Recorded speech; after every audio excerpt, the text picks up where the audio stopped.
दिल्ली वाली दिल लेके दिल्ली वाली दिल लेके दिल्ली वाली दिल लेके पागल पिया। अरे कहना क्या चाहते हो? अखिया की कजरा कमाल कहिलो ताकि कनखी से गजब सवाल कहिलो। हम संतोष पागल नहीं। अखिया की कजरा कमाल कहिलो ताकि कनखी से गजब सवाल कहिलो। सास बन के सीना में चले लागल पिया लागल पिया। अरे हमरो से बेसी हो तो अच्छा हमरो से बेसी हो तो पागल पिया। दिल्ली वाली दिल लेके पागल पिया। मार ले ले काला काला काजल पिया। दिल्ली वाली दिल लेके पागल पिया।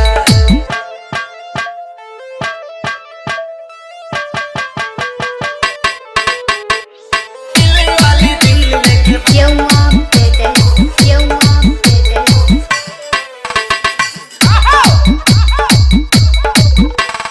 दिलवा के तार तो गिटार खानी बाजे मन करे चल जाए आजे। अच्छा होठ चुना मुनिया लगेला हारमोनिया बोले तो सरगम साजे। तो हमारे राम जी से मांगल पिया मांगल पिया। हम संतोष पागल नहीं। अरे पाँव में पहिर ले पाँव में पहिर ले छागल बिया। दिल्ली वाली दिल लेके पागल बिया। हमरो से बेसी हो तो पागल बिया। दिल्ली वाली दिल लेके पागल बिया।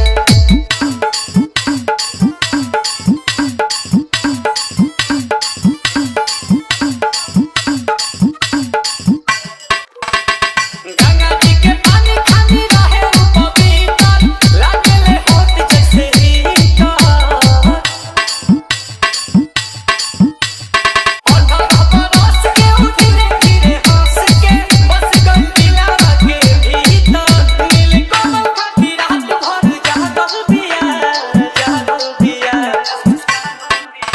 तो दिलवा में फोटो लेखा तो दिलवा में फोटो लेखा टांगल बिया।